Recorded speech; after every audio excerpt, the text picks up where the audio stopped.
Nuestra segunda pregunta sería, ¿qué causa puede impedir o facilitar el conocimiento de uno mismo? Lo que impide el conocimiento de uno mismo es cuando uno no es auténtico y entonces uno tiene que saber cuáles son nuestras debilidades, aceptar, ¿no? Y cuáles son nuestras, eh, eh, no te diría lo que es lo negativo, sino es deficiencias, ¿no? Porque todos tenemos un proceso para mejorar. Sin embargo, tenemos que ser sinceros. Aparte, no reprimir nuestras emociones. Por ejemplo, a veces nos dejamos llevar por otras personas, hacemos lo que otros nos dicen y entonces siempre estamos queriendo satisfacer las necesidades de otros. Sin embargo, no hacemos lo que nosotros deseamos. A la hora que nosotros en una determinada actividad, nosotros nos enfocamos en lo que nos gusta, nos proyectamos en lo que sabemos, en lo que nos agrada. Entonces, ahí es cuando se va desprender, ¿no? Todo lo que en sí es algo innato, alguna habilidad, por ejemplo, puede ser, en el caso de las mujeres, manualidades, tocar un determinado instrumento. Muchas veces queremos hacer y satisfacer otras necesidades y a veces la otra persona no quiere que nosotros, por ejemplo, aprendamos, por ejemplo, a tocar el instrumento o como a una madre o un niño. El niño le gusta dibujar y entonces en un momento la madre impide porque ya dibujó en la pared. Entonces esa habilidad que tenía el niño de querer desplayarse en el dibujo, entonces por ese impedimento de la madre otro día no va a querer y así sucesivamente esa habilidad que era algo que podía realizarlo. Y lo que sí fomenta las habilidades es el querer uno mismo intentarlo, el querer uno mismo hacer lo que nos agrada, tener esa libertad, ¿no? Es decir, libertad de quizá tocar un instrumento, quizá el canto, quizá el manejo de un aparato tecnológico. Y cuando nosotros también logramos romper todos los esquemas y no solo al romper los esquemas, sino también nuestros miedos, porque a veces el temor hace que nosotros no intentemos hacer cosas nuevas y en esas cosas nuevas podemos aprender o conocer, perdón, nuestras habilidades. Y mi tercera pregunta sería, ¿cómo nos afecta el autoengaño? Autoengaño. Ese es algo importante, porque muchas veces nosotros cuando no somos sinceros en el sentido de que en el momento en que vamos a quizá entablar una conversación o una relación de amistad y entonces tratamos nosotros de agradar a las otras personas por lo que muchas veces no nos sentimos seguros de nosotros mismos, no queremos mostrarnos como realmente somos porque nos sentimos avergonzados de nosotros mismos y entonces tratamos de algunas veces imitar a otras personas o a tener los gustos de otras personas porque así vamos a ser aceptados, ¿no? Entonces, de esa forma nos estamos impidiendo de fluir nosotros. Entonces, muchas veces queremos, el problema de querer ser aceptado ante la sociedad, ser aceptado ante un determinado grupo, reprimimos, ¿no? Reprimimos lo que realmente somos. Y siempre es importante mostrarnos como somos. Y aún la sinceridad al mostrarnos como somos, ese va también a la hora de autoevaluarnos, lo vamos a ver, ¿no? Porque todos tenemos unas falencias y tenemos también cosas positivas, ¿no? Y entonces a la hora de ver, ¿no?, nuestras falencias, tenemos que trabajar en eso, porque nosotros somos personas adaptables, ¿no? Que el ser humano se puede adaptar a determinadas situaciones y también nosotros podemos cambiar, ¿no? Cambiar ese chip que muchas veces nos han impuesto, ¿no? En determinada etapa de nuestra niñez, quizá, en que te dicen no puedo, no puedes hacer esto, no lo sabes o eres tonto. Y entonces creemos esa mentira. Y muchas veces nos creemos esas mentiras. Y lo peor de todo es cuando nos engañamos a nosotros mismos, entonces realmente nunca nos vamos a conocer. Y lo importante para poder triunfar en la vida es aprendernos a conocer, porque si nos aprendemos a conocer, entonces vamos a poder trabajar en esas emociones y ser mejores personas, ¿no? Porque siempre tenemos que lograr eso, ¿no? Para poder cada día ser mejor que ayer. Okay. Nuestro siguiente tema sería el tema 3, inteligencia emocional. 1. La primera pregunta en este caso sería, ¿qué significa inteligencia emocional para usted y cómo la aplica en su día a día? Ya, en control de emociones. Cuando hablo de inteligencia emocional es control de emociones. Bueno, como yo soy profesora, tengo mis estudiantes, tengo que tener bastante control de emociones. Por lo mismo de que como son niños, muchas veces son intrépidos o a veces suelen decir alguna palabra que para ellos, como son niños, son sueltos.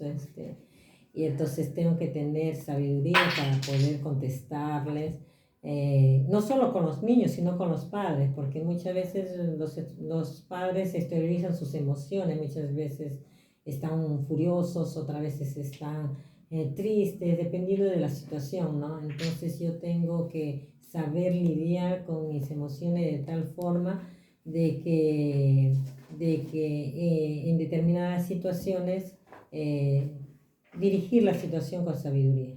Entonces, y eso es aplicable no solo en el trabajo, en la familia, sino que también con uno mismo, ¿no? Porque el saber controlar nuestras emociones también nos ayuda no solo emocionalmente, sino físicamente.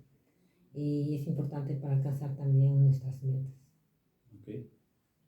Nuestra segunda pregunta sería, ¿qué significa ser empático para usted? El tener solidaridad con el sentimiento de otro. El hecho de que determinada persona esté pasando una situación y yo no en ese momento, entonces yo tengo que solidarizarme con el dolor de otra persona, quizá no solo el dolor, la alegría, ¿no? Comprenderle, porque cada persona tiene una cierta reacción, ¿no?, a determinadas situaciones. Entonces yo tengo que tratar de saber entender, porque cada persona tiene un contexto de vida, una reacción determinada en ciertas situaciones, y saber ser esa mano amiga, ¿no?, en determinado momento. Okay. Mi tercera pregunta en este caso sería, ¿cuánto nos ayuda la motivación en nuestro día a día? Es importante para seguir adelante, porque desde el despertar, ¿no?, del despertar de uno mismo, si uno es cristiano, da una oración y si se conoce la palabra de Dios, entonces se motiva, ¿no? Con las promesas de Dios. Y no solo al levantarse, sino dentro del trabajo, ¿no? Cómo yo voy hacia un trabajo. Si yo voy desganado, si yo voy desmotivado, entonces mi trabajo también no va a tener un buen resultado. Eh, entonces es importante que uno tenga una mente positiva desde la mañana. Si yo pienso de que no me va a ir mal, va a resultar mal. Todo depende de cómo cada día lo enfrentemos. Si lo enfrentamos con una mente positiva, entonces cualquier conflicto que siempre va a suceder en nuestra vida, lo vamos a saber afrontar. Nuestra cuarta pregunta, para cerrar el tema 3, sería: ¿cómo aplica las habilidades sociales en su trabajo? Es importante, porque el trabajo es un trabajo de equipo. Y si es un trabajo de equipo, entonces tiene que ser uno sociable. Entonces hay diferencia de caracteres en un equipo. Entonces, como líder, por ejemplo, yo lo voy a exponer más como líder porque no solo soy líder como profesora, sino que también soy líder dentro de un equipo de trabajo. Cada situación de cada personalidad tiene una forma de exponer en una determinada situación sus ideas, sus pensamientos. Entonces, tratar de sacar, ¿no? lo bueno, ¿no? Retener todo lo bueno y aprovechar, ¿no? De cada persona. Todos tienen algo que decir.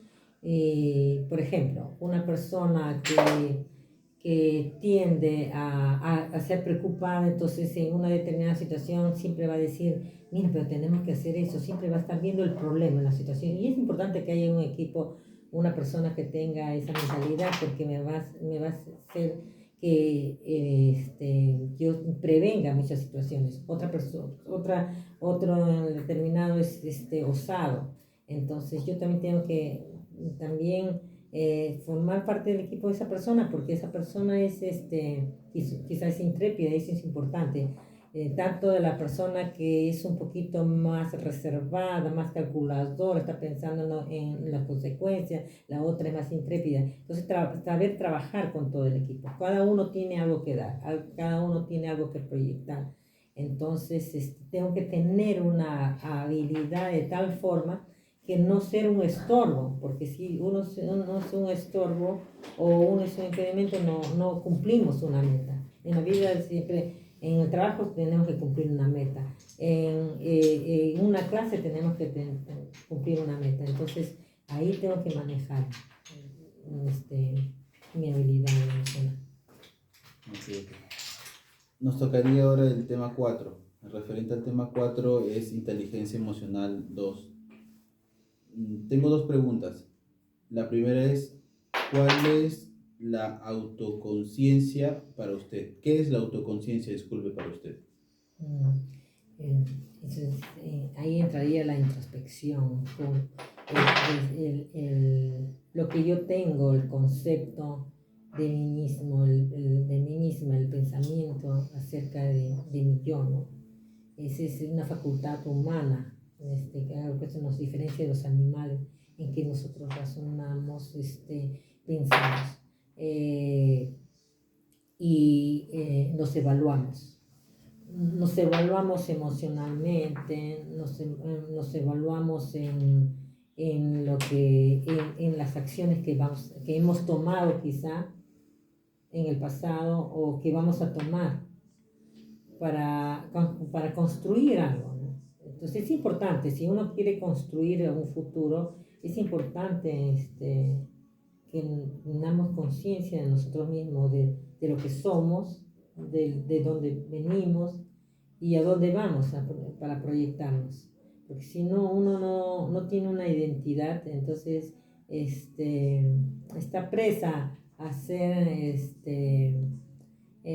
un títere de alguien.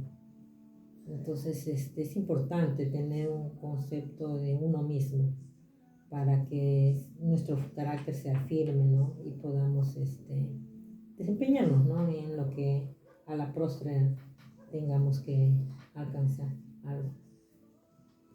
Nuestra segunda pregunta sería, ¿qué significa autorregulación de emociones y cómo la aplica en su vida diaria?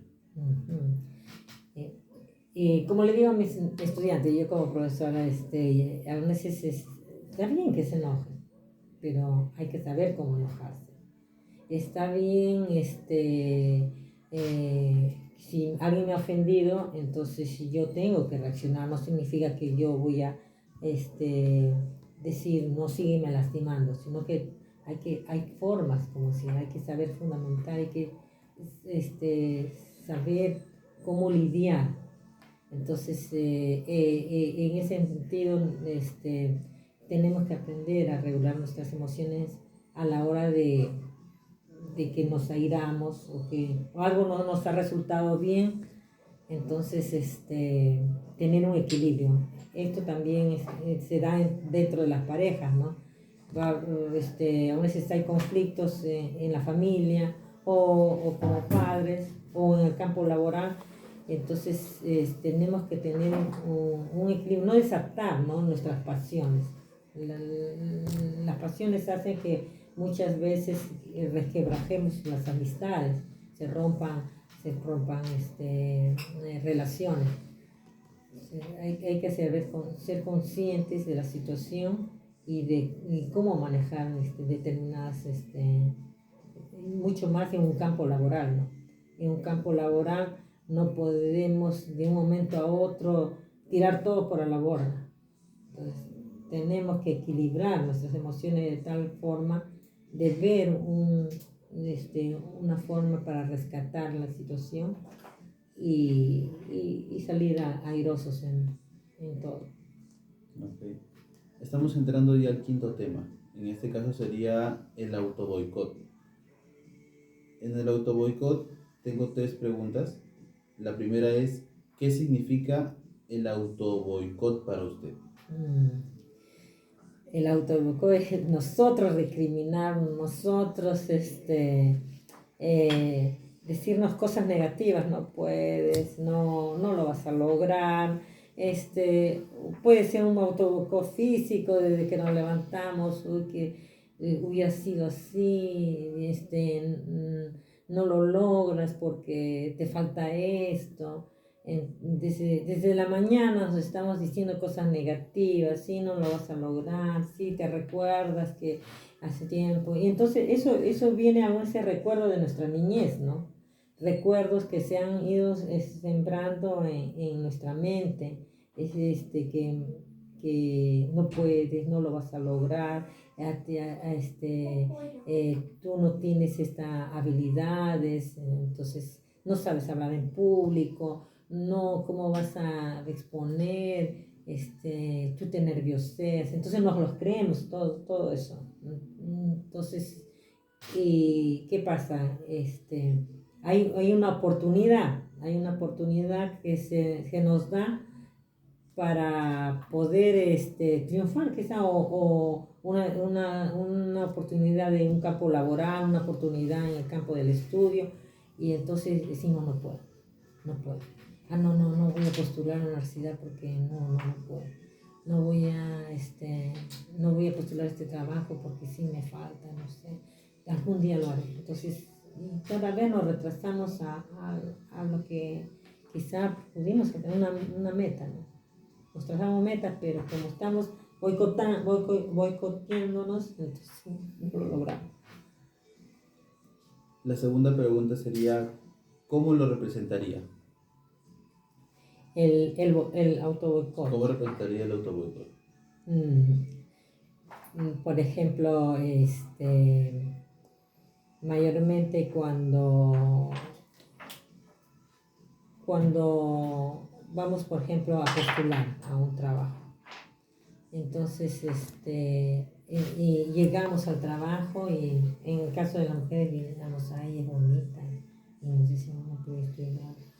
a ella quizás, ella sí tiene esa actitud, no, ahí aparece, y empezamos a compararnos, y entonces nos minimizamos. Entonces cada vez nos minimizamos y llega un punto en que quizá nos retiramos. Entonces, y quizás somos personas que tenemos habilidades. Yo conozco a muchas amigas que tienen una bonita voz, y yo a veces le digo, ¿y por qué no sales a actuar, ¿no? En determinadas reuniones? No, y no tengo vergüenza, ¿no? Entonces esa vergüenza, hasta los niños, ¿no? Uno como maestra tenemos que enseñarle, tú puedes, sí lo vas a lograr, entonces, y hasta apoyarlos ahí, estar al costado para que ellos rompan sus miedos, ¿no? Entonces, guiarlos, ¿no? Para que ellos logren hacerlo. Pero hay algunos que sí se dejan guiar, y hay otros que no. Hay otros que no. Bueno, entrando ya a la tercera pregunta de este tema, qué recomendaría para evitarlo? Ya. Primero tendría que hacer todo un proceso en el sentido de que quitar las cosas negativas, hacer una lista. Yo, por ejemplo, acá todas las habilidades que tengo, todo lo bueno que tengo y todo lo negativo. Una vez hice con mis estudiantes eso. A ver, me van a hacer en una hoja todas las habilidades que tienen y todo lo que ven que es negativo. Después vi que mayormente todos colocaban lo negativo y se les hacía difícil lo positivo, porque el ser humano muchas veces está acostumbrado a, a no autovalorarse. Es importante la valoración. La desvaloración hace que uno logre, ¿no? Alcanzar las metas. Y la desvaloración mayormente está presente en el ser humano. Por ejemplo, yo observé que la lista de lo que era las habilidades o lo mejor que tenía, entonces no, eran dos nada más. Entonces es importante cada día, desde que nos miramos al espejo, decirnos cosas bonitas, agradables. Desde que aceptar que todos tenemos, por ejemplo, yo no era buena para matemáticas. En mi niñez tuve una profesora que nos pegaba. Si no sabíamos sumar, nos daba contra la pared. De tal forma de que inconscientemente se me hacía difícil las matemáticas. De tal forma que cuando estuve en secundaria, yo observaba a todos y decía, ¿y por qué yo no? Si yo soy inteligente, ¿por qué no puedo lograrlo? Entonces empecé una rutina todas las vacaciones a estudiar matemática. Yo decía, seguro que no he comprendido porque me ha pasado esto. Entonces tuve que retroceder en mi pasado y aceptar, ¿no? Que sucedió este hecho, y entonces hay un problema. Entonces, ¿qué empecé a hacer? A estudiar. Yo sí puedo, porque todos somos inteligentes. Entonces, y empecé así y logré alcanzar buenas notas. Logré alcanzar buenas notas porque es importante la perseverancia y la constancia. Entonces, no hay nadie que no pueda. Como profesora, por ejemplo, yo trato de estar detrás de los chicos que tienen bajas notas, porque muchas veces los que tienen bajas notas se han creído la mentira del que no puede, o son tímidos, y entonces como profesora tengo que tratar de ayudarlos, ¿no? A pasar ese proceso, y hay muchos que logran. Hay muchos que logran y se sienten felices. Y las frases como profesora que tengo es, tú puedes, tú eres inteligente, hay varias clases de inteligencia. Entonces, todos lo pueden lograr, ¿no?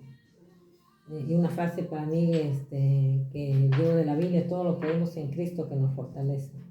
Ese es mi versículo. Bueno, ahora estamos entrando al tema 6. En este caso se titula El otro y la sociedad. En este tema tengo dos preguntas.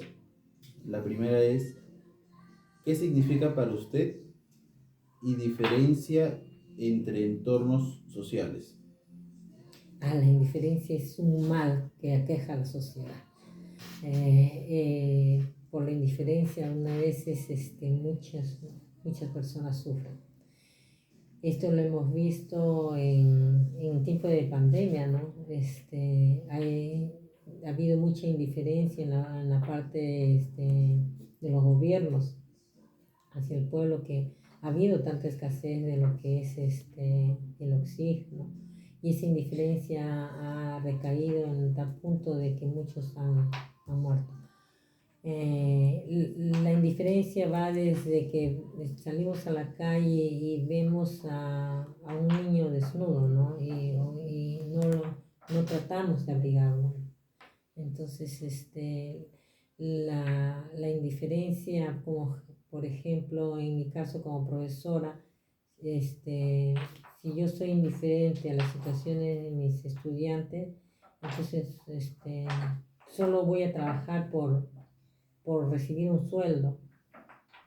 Pero el ser maestro va más allá, ¿no? Porque nosotros estamos creando líderes, y esos líderes tienen que ser los que mañana más tarde formen a otros líderes. Pues es importante que nosotros en cualquier trabajo que tengamos presente, ¿no? Y ser consecuentes de lo que hacemos y lo que decimos. Okay. Nuestra segunda pregunta sería, ¿qué sugeriría para la inclusión social de las personas? Primero, tenemos que ser empáticos con la situación de las otras personas, y tenemos que practicar la equidad. Por ejemplo, yo no puedo exigir, en este caso, si soy una profesora de educación física y tengo todos mis niños que son dotados físicamente, pero tengo un niño que quizá tenga un mal que le aqueja y no puede hacer ejercicio, yo no lo puedo bajar de nota.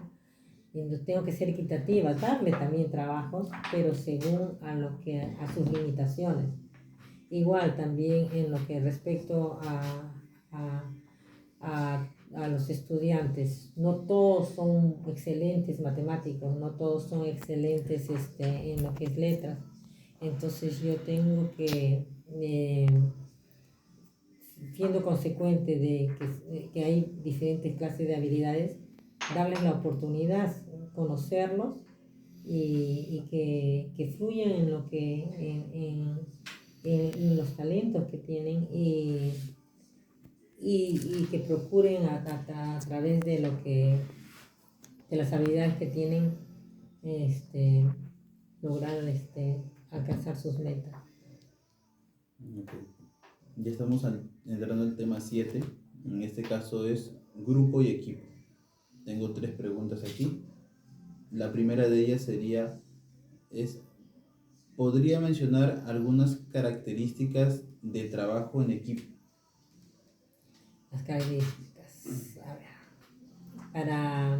para que haya un equipo formado, entonces tiene que haber, uno, compañerismo. El compañerismo es importante. Después tiene que haber solidaridad unos con otros. También en el equipo tiene que haber ver y ser consciente de las habilidades de cada uno. Por ejemplo, yo algo que les enseño cuando yo formo equipos, yo no le voy a exigir al estudiante que no tiene habilidad de dibujar, que dibuje. Entonces yo en mi equipo ya sé alguien que sabe dibujar bonito. Entonces a él. Entonces, pero yo veo que el que no sabe dibujar tiene habilidad para exponer. Entonces, dentro del equipo a él le toca exponer. El otro tiene una excelente letra, entonces en el equipo es el que va a escribir. Entonces, cada uno, dentro de un equipo tengo que ser consecuente de las habilidades, conocerlos. Como líder tengo que conocer a mi equipo y cómo se puede desempeñar. Lo otro también tengo que predicar con el ejemplo, entonces como líder. Y el equipo tiene que tienen, pero con un objetivo. Un objetivo. Todo equipo tiene que tener un mismo objetivo. Entonces, todos piensan diferente, pero tienen que tener un mismo objetivo.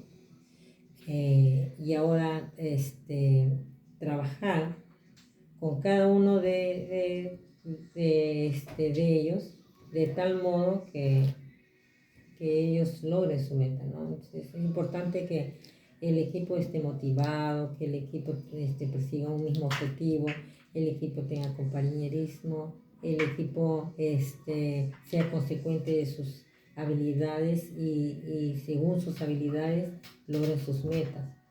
Entonces, y así todos, unidad, todos trabajan en unidad. Eso también es algo de un equipo trabajar en unidad. Okay. La segunda pregunta sería, ¿cuál es la diferencia entre un grupo y un equipo para usted? Ya. Un grupo es un conjunto de personas que no hay algo en común, un interés. Un equipo sí, todos tienen un interés en algo en común. El grupo no tiene empatía en nosotros, es un grupo. Aquí en equipo sí, cada uno trata de ayudarse, apoyarse para lograr la meta. Hay unidad. En un grupo no hay unidad. Solo es un grupo de personas, un grupo cualquiera, pero no hay unidad. En un equipo hay una meta, en un grupo no. Un grupo es difícil que logre alcanzar una meta, porque en el equipo es como las cadenas, que está formado por eslabones. Entonces, ni uno es algo solo. Cada eslabón está unido y forma una cadena. Ese es un equipo. Nuestra tercera pregunta sería, ¿por qué sería, ¿por qué es importante enseñar y aprender a trabajar en equipo? Por lo mismo de que para perseguir nuestras metas y alcanzar, por ejemplo, todo trabajo tiene un objetivo. Entonces, todos los que trabajan tienen que lograr una determinada meta. Y es muy importante el conocerse. Por ejemplo, estaba viendo un documental que en China, en Corea, hacen cada fin de mes hacen un paseo de todos los trabajadores. Y en ese paseo entonces hacen juegos en la que ellos tienen que trabajar en equipo. Por ejemplo, pasarse la pelota, cosas simples, ¿no? En la que ellos puedan en equipo demostrar sus aptitudes y sus desempeños.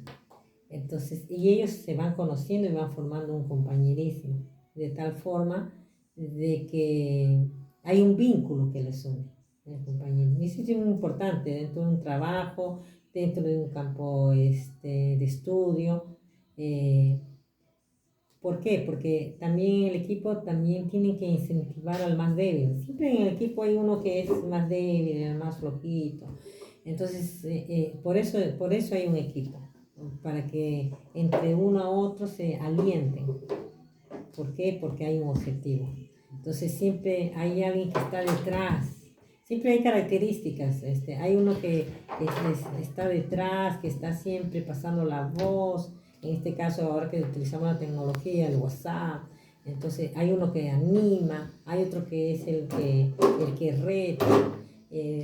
Hay otro también que tiene un carácter, que da eh, quizás la reflexión, ¿no?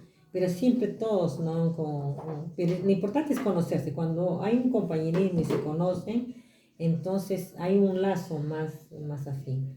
Y es importante en todo trabajo, en lo que es estudios, porque todos se forman equipos para alcanzar un sueño, lograr un determinado objetivo.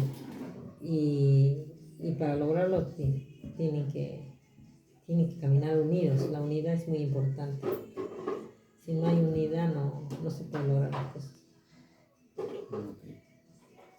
Estamos entrando al tema 8. En este caso el tema 8 es comunicándome con el otro.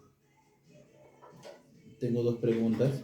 La primera es, ¿qué tipo de comunicación conoce y cómo la usa en el trabajo? La comunicación asertiva. Uno tiene que saber cómo modular la voz, en determinado tiempo saber cuándo y cómo hablar,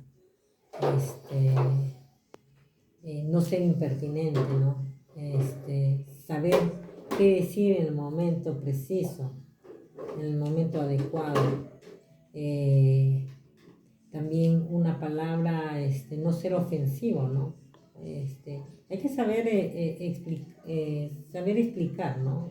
Explicar determinadas situaciones, siempre y cuando no se ofenda a la otra persona. O saber fundamentar es muy importante. Para esto tenemos que evaluarnos, en el sentido de cómo vamos a proceder en determinada situación. La asertividad bastante, la asertividad bastante a la hora de comunicarnos.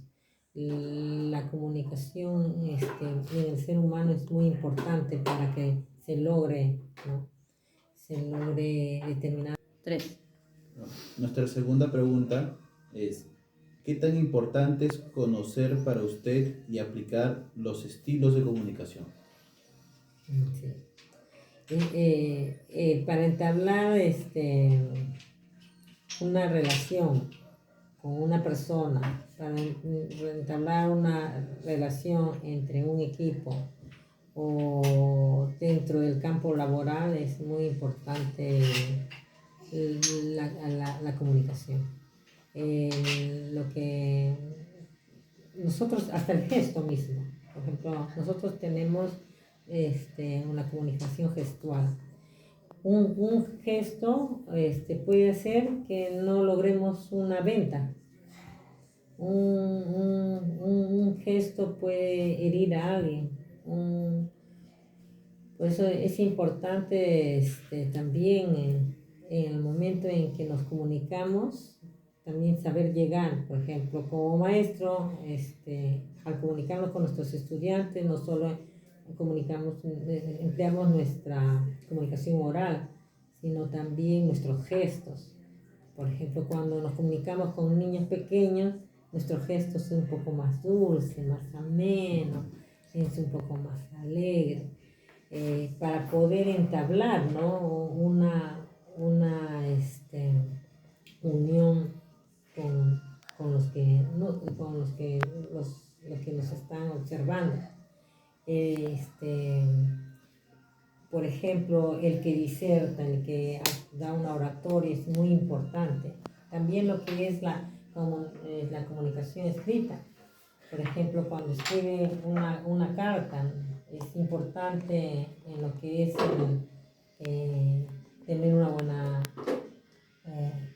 ortografía, porque una mala ortografía y no acentuarlo bien puedes en un momento decir otra cosa, o la palabra perdida y pérdida, ¿no? Entonces, ha habido ocasiones en que pérdida es perdido un objeto y perdida es viene a ser también tener bastante cuidado en lo que es ahora, por ejemplo, bastante hay la comunicación por WhatsApp y muchas veces, según lo que dicen las encuestas, ahora las personas suelen tener más conflictos. ¿Por qué? Porque antes al menos había un tiempo en el que uno tenía tiempo para pensar y para decir las cosas, pero ahora ya me molesté y empiezo a decirle todo lo que siento, todas las emociones y después nos arrepentimos. Entonces es muy importante razonar, antes de comunicar, razonar, pensar de lo que estamos diciendo, porque esto puede estar bien enfocado y también puede dañar, ¿no? Bueno, estamos entrando al tema 9. En este caso el tema 9 es interacciones efectivas. En ese tema tengo unas 3 preguntas para poder hacerle. La primera pregunta es, ¿alguna vez se ha sentido usted parte de una comunidad o grupo? Sí, bueno, yo asisto a una iglesia, un grupo de jóvenes asistía, de adultos, y salíamos, frecuentábamos, la mayoría, teníamos ese deseo, ¿no? De reunirnos, o sea, cumpleaños. No solo eso, a veces hacíamos ayudas sociales. Entonces íbamos a un asilo o íbamos en tiempo de Navidad, juntábamos regalos y formamos un bonito equipo. De ahí ya se disolvió el grupo. Sin embargo, me reúno con cuatro amigas y siempre seguimos haciendo, a veces nos damos nuestras escapadas, hacemos un full day, nos vamos a un full day para poder disfrutar, ¿no? Porque en la vida no solo está el trabajo, sino también disfrutar nuestros tiempos, tiempos de amistad, tiempos en los que nosotros podamos disfrutar de la naturaleza. Y eso también ayuda no solo físicamente, sino espiritualmente, ¿no? Para seguir adelante con la faena del día. Nuestra segunda pregunta es, ¿alguna vez trabajó en grupo por una buena causa hacia su comunidad o familia? Sí, hubo ocasiones en que estuvimos trabajando en un comedor popular para la Navidad. Otras veces hemos trabajado en equipo para, como le estaba diciendo, para bendecir a los ancianos que muchas veces están solos, no tienen familia. En este caso fuimos a un asilo que era del Estado, que muchas veces son ancianos que recogen, que están en la calle en situación de abandono, y entonces no tienen a nadie, ¿no? Y parece mentira, ¿no? No es solo el dar, ellos nos dan, ¿no? Hay una satisfacción emocional y espiritual, el de dar. Como seres humanos, creo que somos beneficiados, ¿no? A la hora que nosotros nos disponemos a dar a alguien. Y en los eventos de los niños, a veces procurábamos llevar, ¿no? Con mi familia también, mis hijos, juntábamos ropa, regalos para llevar a provincias. Y es hermoso verles la sonrisa, ¿no? Es el regalo más precioso, la satisfacción que tienen al recibirlo. Nuestra tercera pregunta, ¿trabaja usted en algún grupo pro bienestar de otros? Sí, hemos formado un grupo con unas amigas. La mayor parte está formado por viudas, solteras o divorciadas. Entonces, ha llegado una etapa de nuestra vida que hemos logrado, ¿no? Tener nuestra profesión, nuestro trabajo y queremos dejar huellas, porque es importante en la vida dejar huellas. Eh, Cada uno de nosotros tenemos nuestro trabajo propio, pero sin embargo estamos con ese objetivo de formar una ONG para mujeres, en este caso que han pasado también situaciones conflictivas, en el caso mío de la viudez y que he tenido que enfrentar con 4 hijos solos y pequeños. Y en el caso de mi amiga, un divorcio, ¿no? Que muchas veces, producto de un engaño, entonces, muchas veces tienden a deprimirse, ¿no? Entonces, y otra amiga también, y cada una hemos sobresalido. Mi amiga formó una empresa, mi otra amiga... 3. En la pregunta 2 tengo esta siguiente, es, ¿alguna vez trabajó en un grupo? Córtalo. Estamos en el tema 10. En este caso el tema 10 es la nueva realidad y sus características. En el tema 10 tengo 2 preguntas. La primera sería, ¿qué significa para usted el adaptarse al cambio y cómo lo aplica en el trabajo? Nosotros somos seres que nos adaptamos a determinadas situaciones y tanto así que muchas veces el valor de la resiliencia no está en nosotros, en muchos de nosotros.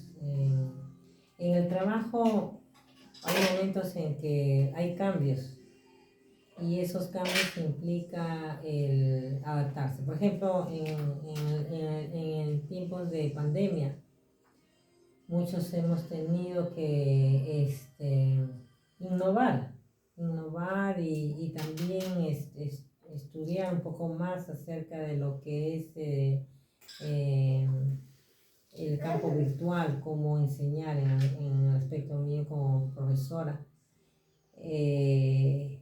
Hay algunos que se han adaptado y otros no, otros dejaron de trabajar porque se les hacía difícil.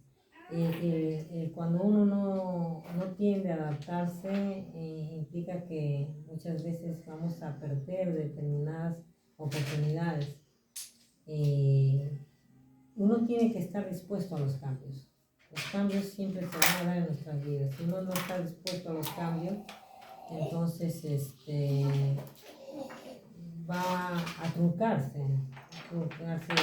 lo que nosotros nos hemos planteado. Todos creo que en diferentes formas a lo que ha habido de lo que la situación del COVID-19 hemos tenido que adaptarnos. Unos han tenido que cambiar su rubro de trabajo porque, por ejemplo, mi amiga, ella trabajaba en la aduana, entonces ella, por lo que también la queja una enfermedad, ella formó por medio virtual una empresa. Y al principio un año fue difícil, se adaptó y gracias a Dios ya este año está teniendo buenos ingresos. Pero si ella no se hubiera adaptado, quizá estuviera en una situación precaria, ¿no? Porque y quizás se hubiera deprimido y eso hubiera afectado a su estabilidad emocional. Okay. Mi segunda pregunta sería, ¿qué herramientas usa para transmitir la información en su trabajo y en qué... Catherine, haz una cosita. Nuestra segunda pregunta sería, ¿qué herramientas usa para transmitir la información en su trabajo y qué en adicional hace usted para que el mensaje llegue correctamente? Uh-huh. Y en el caso de como profesora, uno tiene que ser un poquito más interactiva con los estudiantes, mucho más con el Zoom.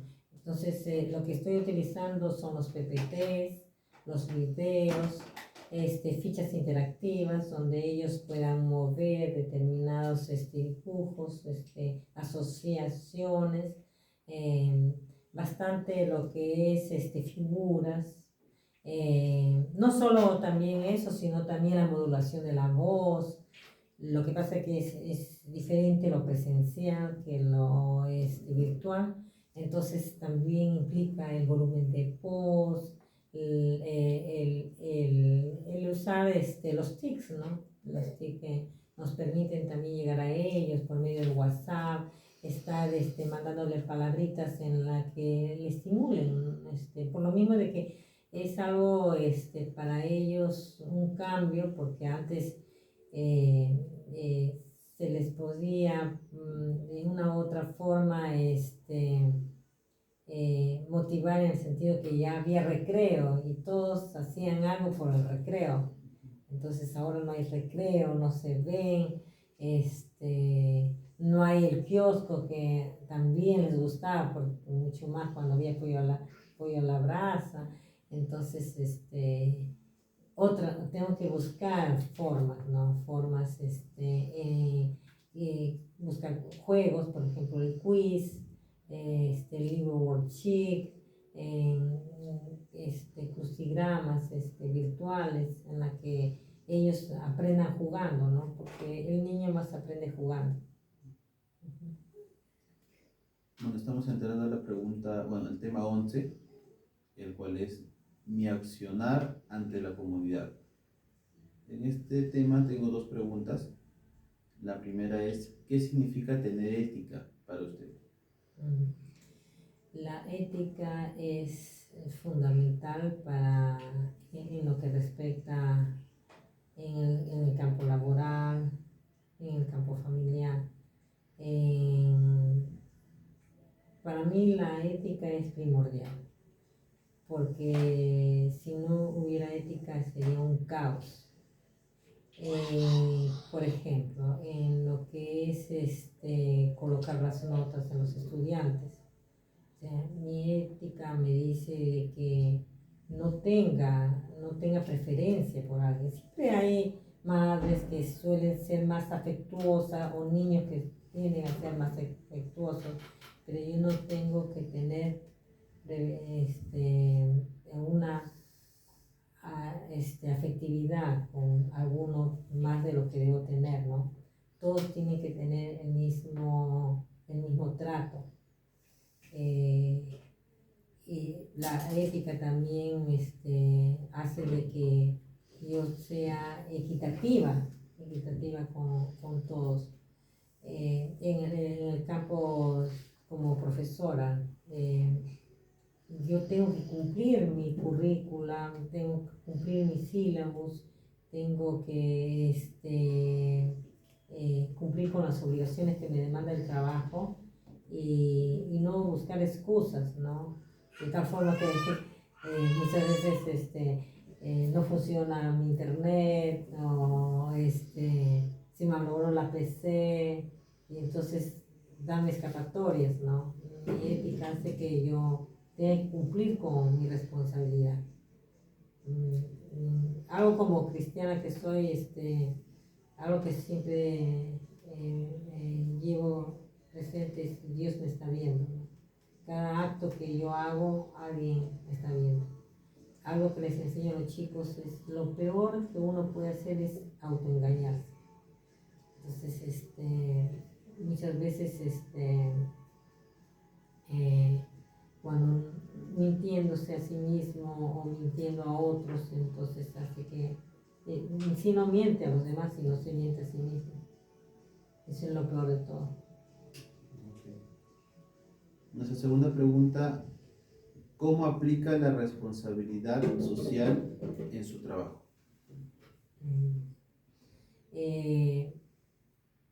Por ejemplo, cuando nosotros tenemos ocasiones que tenemos que tener reuniones con los padres. Nuestra segunda pregunta, ¿cómo aplica la responsabilidad social en su trabajo? Por ejemplo, yo tengo que lidiar muchas veces o también tener reuniones con los padres y tengo ocasiones en las que tengo niños que veo que hay hay quizá de los padres por ciertas razones o problemas familiares un desapego, en el sentido de que el niño está abandonado emocionalmente, o muchas veces no tiene un apoyo, ¿no?, dentro de casa, y eso lo manifiestan los niños. Entonces yo tengo que no solo ver por la parte cognitiva, sino también hablar con el padre, de tal forma en que vea y encauce todo por el bien del niño. No juzgarlo, ¿no?, porque nosotros no somos nadie para juzgar, sino que encauzar de una forma en que hacerle vea la responsabilidad, ¿no?, que tiene, y la valoración que debe dar con lo que Dios le ha dado, ¿no? Por ejemplo, en este caso su niño, ¿no? Y aún es poder ser una consejera muchas veces, en el sentido de no tanto de decirle qué debe hacer, sino el de escucharle y ver la forma en que pueden caminar, ¿no? Es bastante, aún así tengo que derivar a la psicóloga, porque hay cosas que no, tengo que derivar a la psicóloga y entablar una comunicación con él para poder guiar. Estamos entrando ya al tema 12. En este caso es planeamiento de metas. En el tema 12 tengo 3 preguntas. La primera es, ¿qué tan importante es para usted? Haz una pausa. Nuestra primera pregunta es, ¿qué tan importante para usted es planearse una meta? Es importante, porque si uno no tiene sueños y no tiene metas, es un árbol seco. Porque el tener una meta hace que nos planteemos objetivos. Hay las metas pueden ser de largo alcance, pueden ser metas cortas, pueden ser anuales, ¿no? Pero siempre es importante, porque eso es lo que la esencia de la vida, ¿no? Es como una carretera, porque sabemos a dónde vamos. Sin embargo, si no nos marcamos meta, estamos a la deriva, no sabemos dónde vamos y dónde nos dirigimos, qué deseamos. El marcarse meta hace que nos construyamos como personas, y es esencial, muy importante en nuestra vida. Okay. Nuestra segunda pregunta es, ¿cómo establece usted sus metas? Anualmente, cada ciertos años, yo al menos tengo esto de hábito en Año Nuevo. Le doy gracias a Dios por lo que he logrado, y entonces me marco metas anuales. Pueden ser metas materiales, pueden también metas emocionales, ser un poquito mejor, ¿no?, como persona, o quizá en el campo laboral. Siempre es importante dar lo mejor de uno cada tiempo. Trazo una meta y cada año veo, cada fin de año entonces retrocedo y digo, lo logré esto, sí lo he logrado, logré. Y uno ve, ¿no?, sí lo he logrado. Y es más, también logré esto, ¿no? Entonces viene una satisfacción interna, y entonces uno se marca de nuevo otras metas. Y entonces anuales. También hay a largo plazo, ¿no? Siempre hay lo que ya uno quiere lograr al final. Y eso es lo importante, es la chispa de la vida, la chispa de la vida que le da. El lograr nuestras metas. En nuestra tercera pregunta, disculpe, tengo una que dice, ¿qué sabe sobre la PNL? En este caso, la programación neurolingüística y cómo la aplica en la vida. Eh, es importante nosotros no dejarnos llevar por el que dirá o por lo que nos dijeron. Si nosotros vivimos por lo que nos dijeron o por lo que en el contexto que hemos vivido, nos hemos rodeado de palabras negativas y que muchas veces no las hemos creído, entonces nosotros tenemos que de nuevo renovar ese pensamiento, cambiar. Por ejemplo, yo era demasiado tímida, tanto así que yo no podía hablar con una persona. Yo estaba creciendo, estaba en secundaria, seguía siendo tímida, pero siempre me gustaba ponerme retos. Algo que me gustaba era la poesía. Entonces entré a un concurso, era miedosa, pero entré a un concurso y me marqué ese reto. Después seguí creciendo y dije, no, yo voy a estudiar teatro. Entonces, porque yo no quiero ser así, no quiero ser, porque eso va a impedir, ¿no? Y de lograr, ¿no? Muchas cosas.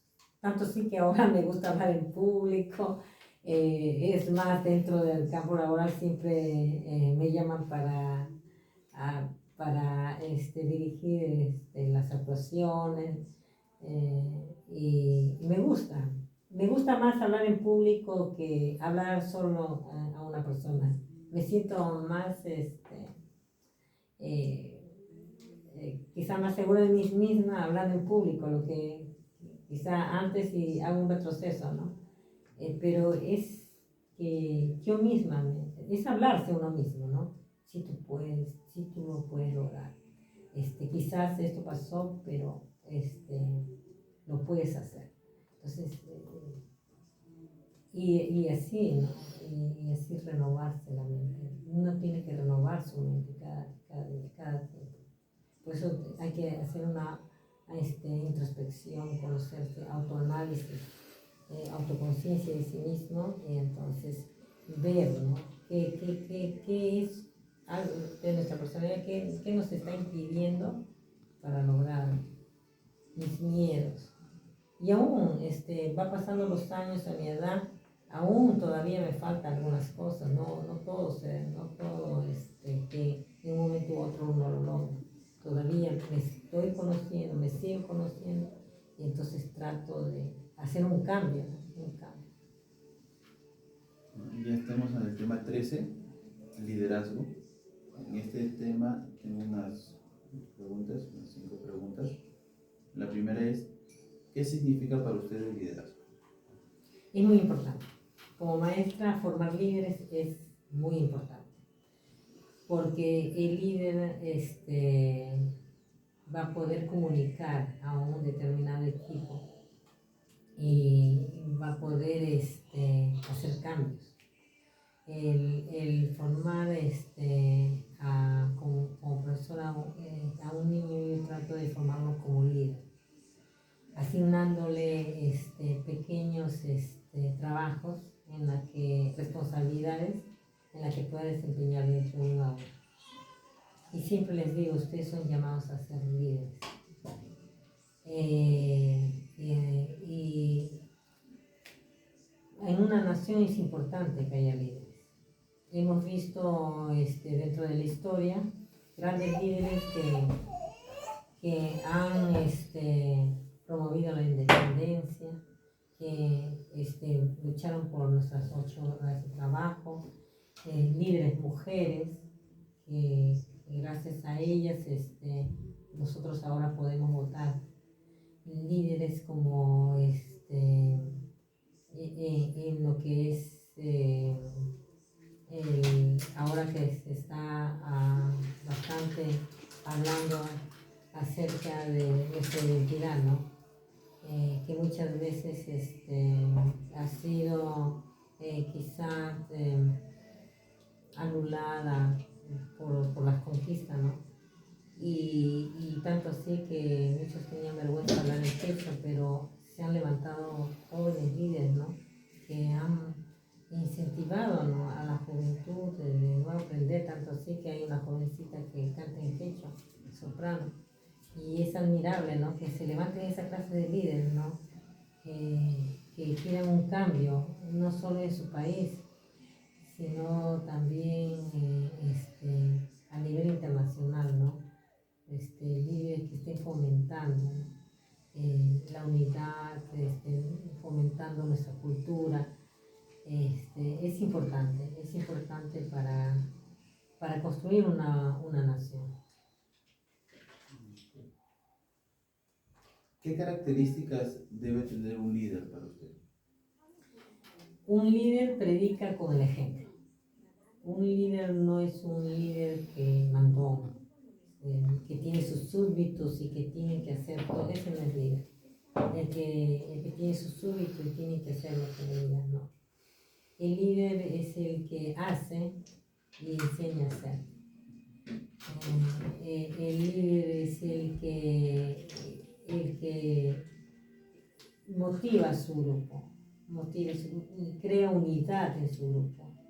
El líder no es el que quiere imperar su voluntad, sino que el que rescata diferentes formas de pensar y entonces los lleva a una unidad.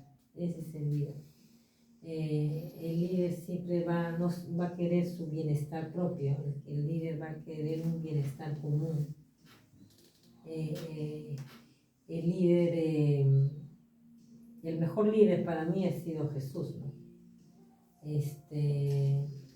No veía sus flaquezas de sus discípulos, sino que empezó a trabajar en sus flaquezas para que rompan sus miedos y mañana más tarde sus discípulos fueron los mejores líderes, ¿no? Pero hubo un proceso en el que les inculcó, enseñó. El líder tiene que enseñar, tiene que inculcar, y muchas veces aprende de otros. O sea, tiene que estar abierto a varias opiniones, porque el líder no tiene toda la razón. Tiene que saber que uno está abierto también a las ideas de otros. Mi tercera pregunta sería, ¿qué significa para usted ser un líder autocrático? Autocrático es un líder que quiere hacer y quiere que hagan lo que él piensa. Ese no conduce a nada. Es un liderazgo despótico, es un liderazgo en la que elimina a los que le rodean, porque muchas veces es un líder que no alcanza sus metas, porque no es no exalza las actitudes de otros ni su desempeño, sino que él solo quiere que resplandecer y opaca a todos. ¿Qué significa para usted ser un líder permisivo? También el líder permisivo es peligroso. El permisivo es el que quiere quedar bien con todos. Y quedar bien con todos es muy difícil. El que quiere quedar bien con todos, al último termina terminando mal con todos. Un líder también tiene que saber tener su carácter firme de tal forma de que no se deje manipular por otros o no se deje llevar por otros, porque si no va a estar a la deriva y los otros lo van a observar y y puede perder su liderazgo. Un líder permisivo está en peligro de perder su liderazgo. Okay. La última pregunta de este tema sería, ¿qué significa para usted ser un líder democrático? Es importante. Democracia. La democracia implica el de oír y también el de dejar participar. El dejar participar a todos con sus ideas, con sus opiniones, de tal modo que conjuntamente agrupar todas esas opiniones y de tal manera encajarlos al objetivo, ¿no? Es importante que haya eso dentro de un equipo. Es un líder que logra sus metas, es un líder que va a llegar a alcanzar el objetivo que se han propuesto. Una pausa ahí, por favor. Nuestro último tema es el tema 14, es resolviendo las diferencias pausa, Nuestro último tema es el tema 14, el cual es resolviendo las diferentes situaciones siendo líder. La primera pregunta. Un ratito. Nuestro último tema es el tema 14, resolviendo las diferentes situaciones siendo líder. En este tema tengo dos preguntas. La primera es, en un momento de tensión o problema, ¿cómo plantearía una posible solución? Bueno, es frecuente dentro de un equipo que haya problemas, situaciones. Lo primero es no buscar culpables. Si uno está buscando culpables, entonces divide al grupo. Uno tiene que buscar las soluciones. En eso tiene que estar el líder presente. Buscar soluciones. Hay un problema, entonces todos trabajar en la solución de ese problema. Y así van a poder sobresalir, ¿no? Y encajarse en la meta que tienen. La segunda y última pregunta es, para usted, ¿cómo un líder debería de resolver sus diferencias con sus colaboradores? La sinceridad es muy importante. Si no hay sinceridad en el líder, entonces no se puede resolver. Ser franco, abierto y a la vez saber cómo decirlo. Porque hay verdades que si se dicen bruscamente, entonces son ofensivas. Sin embargo, si esta verdad se dice de una manera en que se busque la solución, entonces es más asertiva. No dejarse llevar por sus emociones. Las emociones siempre a veces implican que uno no puede ser razonable ante alguna situación. Es importante también tener un equilibrio, una estabilidad emocional para poder enfrentar ese problema. Y hay algo, ¿no?, que es importante, el perdón. El saber pedir perdón y el de perdonar. Bueno, muchas gracias, profesor. Gracias, compañeros. Doy por concluida la entrevista, agradeciendo mucho a la profesora Sara Choquiruna por su tiempo, y eso sería todo. Gracias. Hasta luego. Gracias.